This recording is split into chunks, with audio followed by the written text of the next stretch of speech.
Adapted from archaic translation by Robert Chalmers. Jataka number 93. Visasabhojana Jataka. Trust not the trusted. This story was told by the master while at Jetavana monastery, about taking things on trust.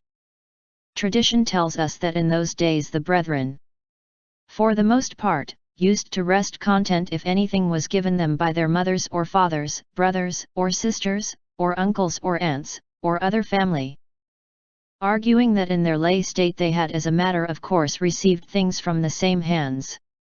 They, as brethren, also explained no carefulness or caution before using food, clothing, and other necessities which their relations gave them. Observing this, the master felt that he must read the brethren a lesson. So he called them together, and said, "Brethren, no matter whether the giver be a relation or not, let carefulness accompany use. The brother who without carefulness uses the necessities which are given to him, may lead to for himself a subsequent existence as an ogre or as a ghost. Use without carefulness is like unto taking poison. And poison kills just the same, whether it be given by a relative or by a stranger. There were those who in past days actually did take poison because it was offered by those near and dear to them, and by that they met their end." So saying, he told the following story of the past. Once upon a time when Brahmadatta was reigning in Benares, the bodhisattva was a very wealthy merchant. He had a herdsman who, when the corn was growing thick, drove his cows to the forest and kept them there at a shilling, bringing the produce from time to time to the merchant. Now hard by the shilling in the forest there lived a lion. And so afraid of the lion were the cows that they gave but little milk. So when the herdsman brought in his ghee one day, the merchant asked why there was so little of it. Then the herdsman told him the reason. "Well, has the lion formed an attachment to anything?" "Yes, master. He's fond of a doe." "Could you catch that doe?" "Yes, master." "Well, catch her, and rub her all over with poison and sugar, and let her dry. Keep her a day or two, and then turn her loose. Because of his affection for her, the lion will lick her all over with his tongue, and die. Take his hide with the claws and teeth and fat, and bring them back to me." So saying, he gave deadly poison to the herdsman and sent him off. With the aid of a net which he made, the herdsman caught the doe and carried out the bodhisattva's orders. As soon as he saw the doe again, the lion, in his great love for her, licked her with his tongue so that he died. And the herdsman took the lion's hide and the rest, and brought them to the bodhisattva, who said, "Affection for others should be avoided. See how, for all his strength, the king of beasts, the lion, was led by his sinful love for a doe to poison himself by licking her and so to die." So saying, he uttered this stanza for the instruction of those gathered around. "Trust not the trusted, nor the untrusted trust. Trust kills. Through trust the lion bit the dust." Such was the lesson which the bodhisattva taught to those around him. After a life spent in charity and other good works, he passed away to fare according to his deeds. His lesson ended, the master identified the birth by saying, "I was the merchant of those days." Source: adapted from archaic translation by Robert Chalmers. Jataka number 94. Lomahamsa Jataka. Now scorched. This story the master told while at Patakarama near Vaishali city, about Sunakata. For at that time Sunakata, having become an adherent of the master, was travelling about the country as a brother with bowl and robes, when he was perverted to the tenets of Khuddaka the Kshatriya. So he returned to the blessed Buddha his bowl and robes and reverted to a lay life by reason of Khuddaka the Kshatriya. About the time when this latter had been reborn as the offspring of the Kalakanjaka Asura. And he went about within the three walls of Vaishali city defaming the master by affirming that there was nothing superhuman about the sage Gautam, who was not distinguished from other men by preaching an exceptional faith. That the sage Gautam had simply worked out a system which was the outcome of his own individual thought and study. And that the ideal for the attainment of which his teaching was preached, did not lead to the destruction of sorrow in those who followed it. Now the Reverend Sariputra was on his round for alms when he heard Sunakata's blasphemies. And on his return from his round he reported this to the Lord Buddha. Said the master, Sunakata is a hot-headed person, Sariputra, and speaks idle words. His hot-headedness has led him to talk like this and to deny the saving grace of my teaching. Unwittingly, this foolish person is praising me. I say unwittingly, for he has no knowledge of my realization. In me, Sariputra, dwell the 6 knowledges, and in this regard am more than human. The 10 powers are within me, and the 4 grounds of confidence. I know the limits of the 4 types of earthly existence and the 5 states of possible rebirth after earthly death. This too is a superhuman quality in me. And who denies it must retract his words, change his belief, and renounce his wrong belief, or he will without delay be thrown into hell. Having thus magnified the superhuman nature and power which existed within him, the master went on to say, Sunakata, I hear, Sariputra, took delight in the misguided self-mortifications of the asceticism of Khuddaka the Kshatriya. And therefore it was that he could take no pleasure in me. 91 eons ago I lived the higher life in all its 4 forms, examining into that false asceticism to discover whether the truth dwelling in that. An ascetic was I, the chief of ascetics. Worn and emaciated was I, beyond all others. Dislike of comfort had I, a dislike surpassing that of all others. I lived apart, and unapproachable was my passion for solitude. Then, at the elder monk's request, he told this story of the past. Once upon a time, 91 eons ago, the bodhisattva set himself to examine into the false asceticism. So he became a hermit, according to the naked ascetics, unclothed and covered with dust, solitary and lonely, fleeing like a deer from the face of men. His food was small fish, cow dung, and other refuse. And in order that his vigil might not be disturbed, he took up his dwelling in a dreaded thick vegetation in the jungle. In the snows of winter, he came on by night from the sheltering vegetation to the open air, returning with the sunrise to his bush again. And, as he was wet with the driving snows by night, so in the daytime he was drenched by the drizzle from the branches of the vegetation. Thus day and night alike he endured the extremity of cold. In summer, he dwelling by day in the open air, and by night in the forest scorched by the blazing sun by day, and fanned by no cooling breezes by night, so that the sweat streamed from him. And there presented itself to his mind this stanza, which was new and never uttered before. Now scorched, now frore, lone in the lonesome woods, beside no fire, but all afire within, naked, the hermit wrestles for the truth.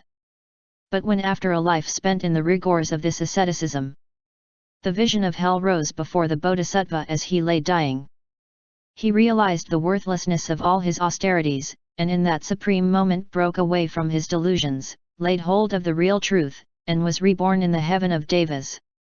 His lesson ended, the master identified the birth by saying, I was the naked ascetic of those days. Source: adapted from archaic translation by Robert Chalmers. Jataka number 95. Mahasiddhasana Jataka. How transient! This story was told by the master as he lay on his deathbed, concerning Ananda's words, O Lord Buddha, allow not your end to be in this sorry little town. When the Buddha was living at Jataka monastery, thought the master, the elder monk Sariputra, who was born in Nala village, died at Varaka in the month of Khuddaka, when the moon was at the full. And in the same month, when the moon was on the decline, the great Moggallana died. My 2 chief disciples being dead, I too will pass away, in Khuddaka. So thought the Lord Buddha. And coming in his alms pilgrimage to Khuddaka, there upon the northward bench between the twin sal trees he lay down never to rise again. Then said the elder monk Ananda, O Lord Buddha, allow not your end to be in this sorry little town, this rough little town in the jungle, this little suburban town. Shall not Rajraha city or some other large city be the death place of the Buddha? No, Ananda, said the master. Call not this a sorry little town, a little town in the jungle, a little suburban town. In past days, in the days of Siddhasana's universal monarchy, it was in this town that I had my living. It was then a mighty city surrounded by jeweled walls 12 leagues round. With that, at the elder monk's request, he told this story of the past and uttered the Mahasudassana Sutta. Then it was that Sudassana's queen Subhada noticed how, after coming down from the palace of truth, her lord was lying hard by on his right side on the couch prepared for him in the palm grove, which was all of gold and jewels, that couch from which he was not to rise again.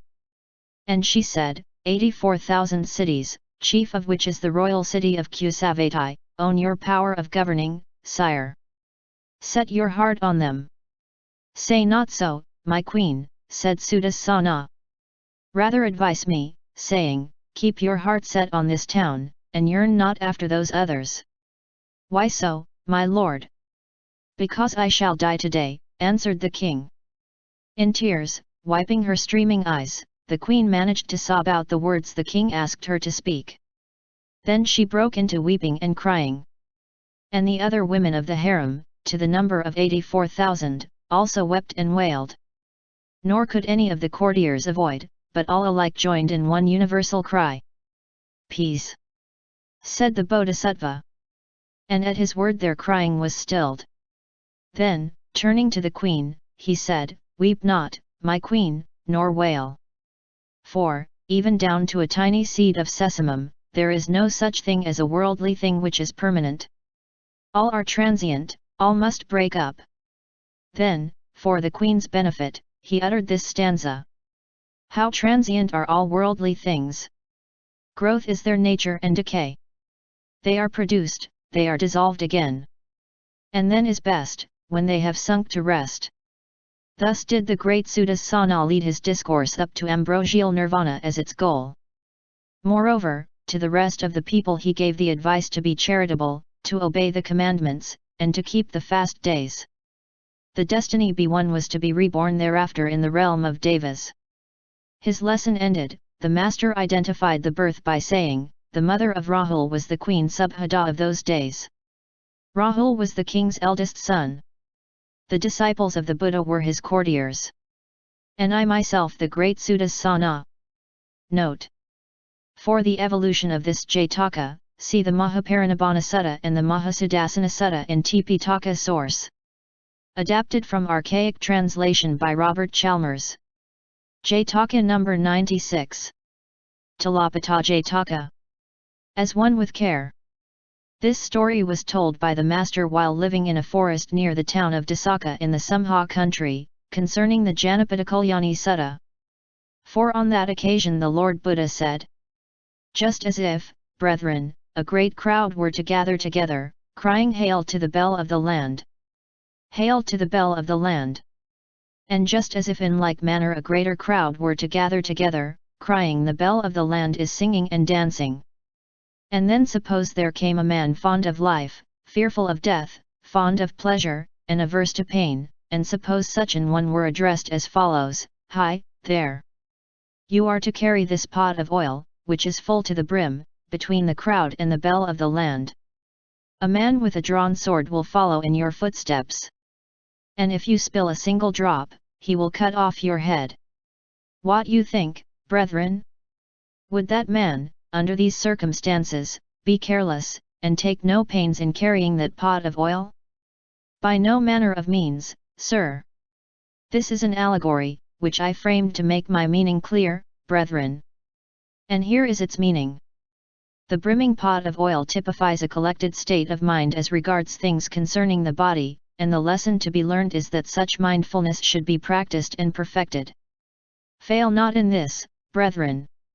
So saying, the master gave on the sutta concerning the bell of the land, with both text and interpretation. Then, by way of application, the Lord Buddha went on to say, a brother desirous of practicing right mindfulness concerning the body, should be as careful not to let his mindfulness drop, as the man in the allegory was not to let drop the pot of oil. When they had heard the sutta and its meaning, the brethren said, it was a hard task, sir, for the man to pass by with the pot of oil without gazing on the charms of the bell of the land. Not hard at all, brethren. It was quite an easy task, easy for the very good reason that he was escorted along by one who threatened him with a drawn sword. But it was a truly hard task for the wise and good of past days to preserve right mindfulness and to curb their passions so as not to look at celestial beauty in all its perfection. Still they triumphed, and passing on won a kingdom. So saying, he told this story of the past. Once upon a time when Brahmadatta was reigning in Benares, the bodhisattva was the youngest of the king's 100 sons, and grew up to manhood. Now in those days there were Pakskabuddhas who used to come to take their meals at the palace, and the bodhisattva served to them. Thinking one day of the great number of brothers he had, the bodhisattva asked himself whether there was any likelihood of his coming to the throne of his fathers in that city, and determined to ask the Pakskabuddhas to tell him what should come to pass. Next day the Buddhas came, took the water pot that was meant for holy uses, filtered the water, washed and dried their feet, and sat down to their meal. And as they sat, the bodhisattva came and seating himself by them with a courteous salutation, put his question. And they answered and said, "Prince, you will never come to be king in this city. But in Gandhara, near Afghanistan and Pakistan including Kandahar, 2,000 leagues away, there stands the city of Taxila. If you can reach that city, in 7 days you will become king there. But there is peril on the road there, in journeying through a great forest. It is double the distance round the forest that it is to pass through it. Ogres have their living in that, and ogresses make villages and houses arise by the wayside. Beneath a big canopy embroidered with stars high up, their magic sets a costly couch shut in by fair curtains of wonderful dye. Arranged in celestial splendor the ogresses sit within their dwellings, enticing travellers with honeyed words. Weary you seem, they say. Come here, and eat and drink before you journey further on your way. Those that come at their asking are given seats and fired to lust by the charm of their promiscuous beauty. But scarce have they sinned, before the ogresses kill them and eat them while the warm blood is still flowing. And they ensnare men's senses, captivating the sense of beauty with utter loveliness. The ear with sweet music, the nostrils with heavenly odors, the taste with heavenly choice foods of exquisite flavor, and the touch with red cushioned couches divinely soft. But if you can subdue your senses, and be strong in your resolve not to look upon them, then on the 7th day you will become king of the city of Taxila. Oh, sirs! How could I look upon the ogresses after your advice to me?" So saying, the bodhisattva pleaded the Pakskabuddhas to give him something to keep him safe on his journey. Receiving from them a charmed thread and some charmed sand, he first said farewell to the Pakskabuddhas and to his father and mother. And then, going to his own dwelling, he addressed his household as follows. "I am going to Taxila to make myself king there. You will stop behind here." But 5 of them answered, "Let us go too." "You may not come with me," answered the bodhisattva. "For I am told that the way is troubled by ogresses who captivate men's senses, and destroy those who succumb to their charms. Great is the danger, but I will rely on myself and go. If we go with you, Prince, we should not gaze upon their dangerous charms. We too will go to Taxila." "Then show yourselves devoted," said the bodhisattva, and took those 5 with him on his journey. The ogresses sat waiting by the way in their villages. And one of the 5, the lover of beauty, looked upon the ogresses, and being snared by their beauty, lagged behind the rest. "Why are you dropping behind?" asked the bodhisattva. "My feet hurt me, Prince. I'll just sit down for a bit in one of these pavilions, and then catch you up." "My good Maul, these are ogresses. Don't lust after them." "Be that as it may, Prince, I can't go any further." "Well, you will soon be shown in your real colors," said the bodhisattva, as he went on with the other 4. Yielding to his senses, the lover of beauty came near to the ogresses, who tempted him to sin, and killed him then and there. On that they departed, and further along the road raised by magic arts a new pavilion, in which they sat singing to the music of many instruments. And now the lover of music dropped behind and was eaten. Then the ogresses went on further and sat waiting in a bazaar stocked with all sweet scents and perfumes. And here the lover of sweet-smelling things fell behind. And when they had eaten him, they went on further and sat in a provision booth where a profusion of heavenly delectable foods of exquisite flavor was offered for sale.